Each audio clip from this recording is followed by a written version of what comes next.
He's shredding these cheese heads. Fucking grate it. Grate some fucking cheese, baby. Offense was dog shit.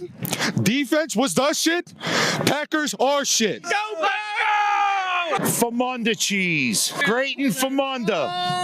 The Eagles have just won the first round of the playoffs. Fuck those bitch-ass cheeseheads. First play, you knew it was over, right? That first fumble was sick. Knocked his fucking block off. Oh, heck yeah. Set the tone early. Uh-huh. Nothing better than a tone setter.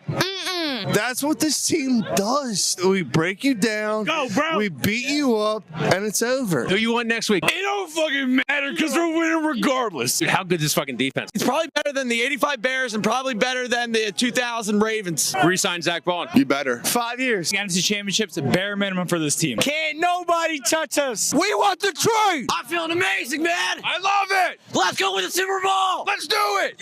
Yeah. Damn, we totally missed on the high five, but we'll work on that. We got the divisional round to work on that. Who you killing tonight, Jason? Everybody and the Packers and all the cheese that they bring to Philadelphia. There is something about this team. Talk to me in February when this team wins the Super Bowl. I'll see you in New Orleans. I'll see you in New Orleans. I'll see you in New Orleans. E-A-G-L-E-S. What is a Green Bay anyway? Let me talk my shit again.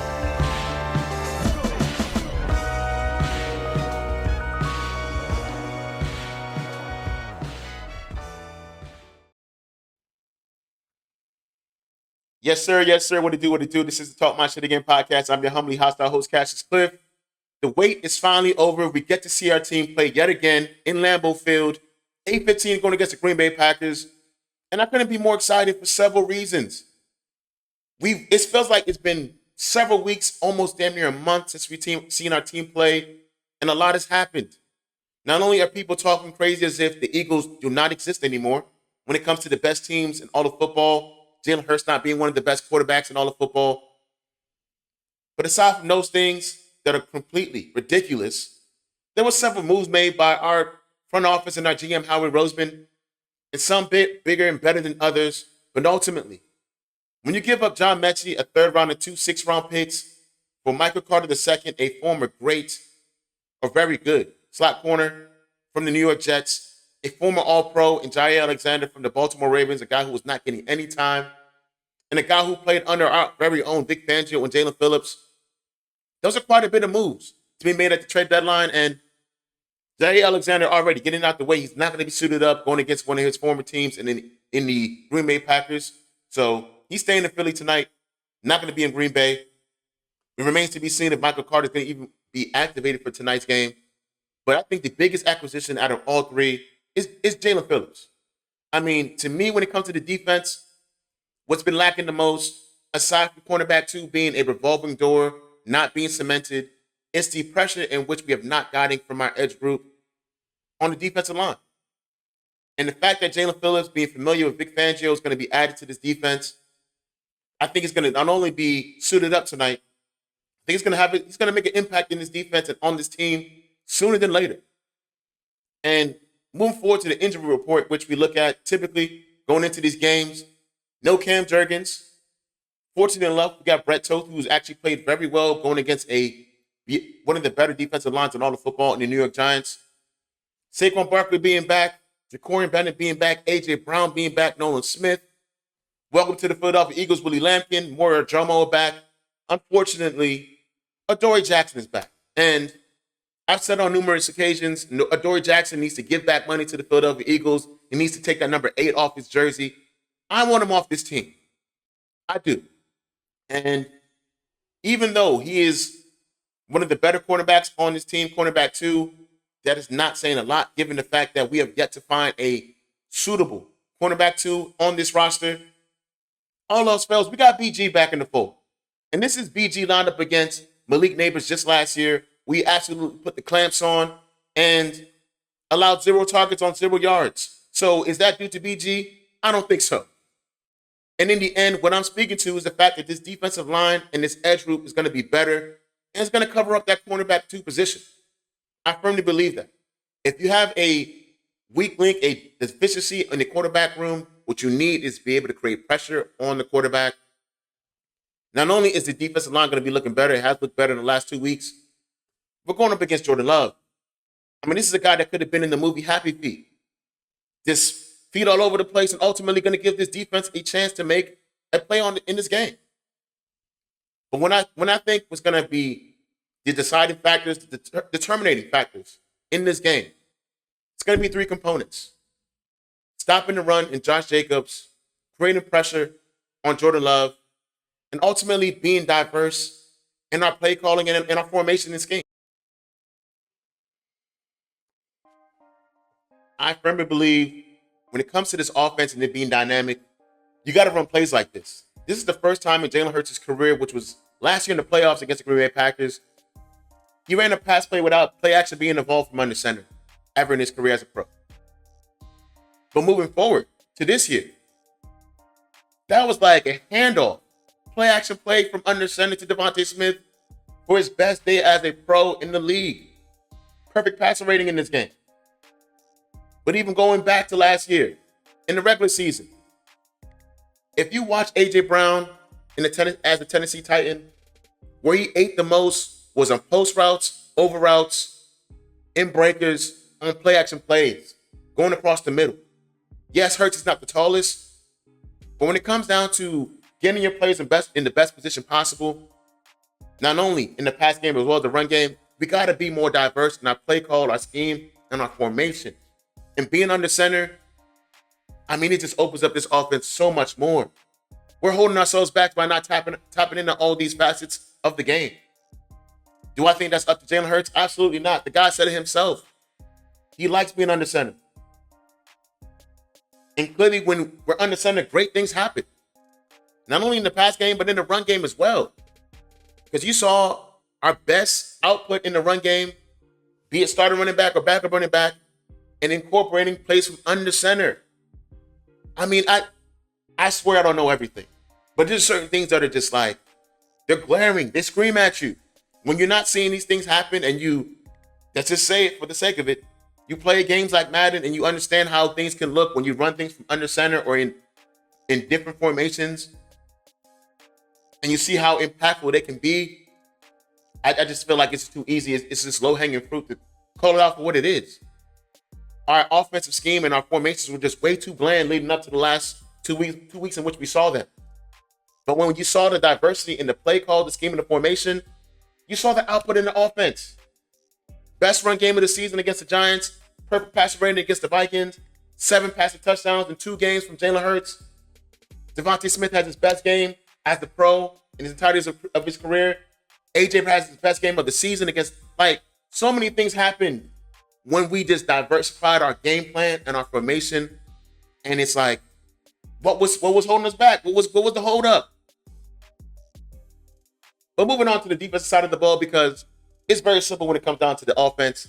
We just need to tweak here and there. And ultimately, we need to just repeat this kind of philosophy in this game going against the Packers, because the Packers are a decent team, especially defensive-wise.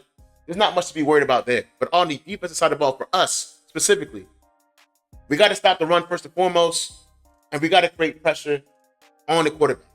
And you can only create pressure on the quarterback if you stop the run. You got to earn the right to rush the passer and create pressure on the quarterback. And given the fact that we had to call BG out of retirement, we had to wait for Nolan Smith to come back to feel more confident in the defensive line group, the edge group, and trade for a guy like Jalen Phillips. Yes, these things needed to happen, but I think it's happening at the right time, because as you see here, Jalen Phillips can get to the quarterback, and that's what we've been missing. It's crazy to say that had we had Josh Sweat, we probably would not be in this position. We almost certainly would not have called BG back or traded for Jalen Phillips. But we're not going to really harp on the past. We're going to focus on the future and even more so the present. Because presently, Jalen Phillips is on this roster playing under Vic Fangio, in which he had his best year of his career before he went down to injury under Vic Fangio. In 2023, before he went down with injury, which has been a huge part of his, I would say, the thing that's holding him back as a professional, in 8 games, 6.5 sacks. Furthermore, since week 5, he has the 3rd highest pressure rate in all of football. So the guy is coming off an injury again last year, but ultimately playing into game shape and playing at a higher level increasingly going into the later part of this season. And being in a familiar system with a familiar defensive coordinator, with studs on the other side of the ball. I mean, on the same line. I mean, he's never played with a Jalen Carter, Moro Ojomo, as well as Jordan Davis, and then having a guy like Nolan Smith on the other side. He's coming at the right time, and him being familiar to me gives me a way less to be worried about.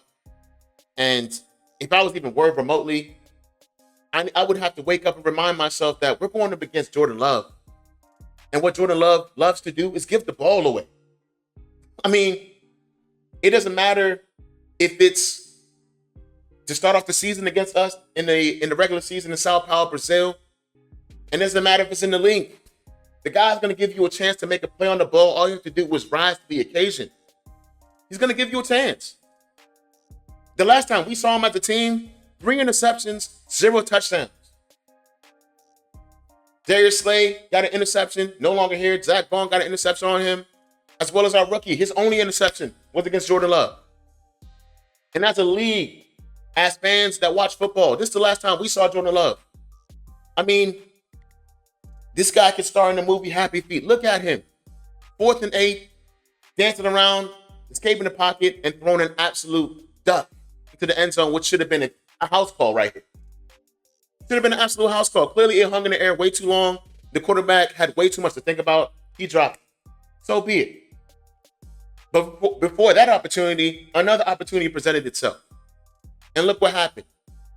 You got some pressure there, but triple coverage, that looked like a punt to me. I didn't know that Jordan Love was on the punt team. But this is who he is, and this is who the Packers are. Because when it comes down to it, Jordan Love is a quarterback with quite a bit of talent. And when the lights are bright, he's not. He's not bright up there. He's going to give you an opportunity to make a play on the ball. You just have to rise to the occasion. You just got to show up when your opportunity shows up. That's just who Jordan Love is. That's who the Packers are. We're talking about a team with many highs, many lows, peaks and valleys, ebbs and flows. It don't matter. If you think I'm just talking shit, I'm just gassing it. I'm talking because we see them tonight on Monday night. Look at the 2 losses of which they took. Mind you, they tied the Dallas Cowboys 40-40. So that says a lot right there for the defensive side of the ball when it comes to the Packers. Not so much about Jordan Love, but when it comes to the 2 losses in which they took, Jordan Love turning the ball over, not being able to move the ball without the run game. That's why I said you got to stop the run game, earn the right to rush the passer, and let Jordan Love give you an opportunity to make a play on the ball because he's going to give you a couple. You just got to show up. That's who the Packers are. That's who Jordan Love is. Nothing to truly be concerned with. Nothing to be worried about. Nothing to fear in Green Bay. I love me some cheese. I love Hallsberg. I love Swiss cheese. I love all that good shit. And I love when Jordan Love plays against my Philadelphia Eagles. He's gonna show up like he typically does. Turning the ball over, making errant throws, and ultimately not coming up when he absolutely needs to. Pre-game or score prediction right now, 31-17, Philly in Lambeau Field. If not, if it's closer, I'll say 28-20. But aside from that, I'm firmly believing, and I'm calling right now, convincing dominating win in Lambeau Field, keeping ourselves at the top of the conference, and bringing the Packers back down to where they're supposed to be. Because there's no way in which you lose to the Panthers and the Browns, and you think you're on our level. That's just, to me, that's crazy. That's ludicrous. But with that being said, this is the Talk My Shit Again podcast. I'm your humbly hostile host, Cassius Cliff. We're seeing y'all very soon. We out to the next one. Peace.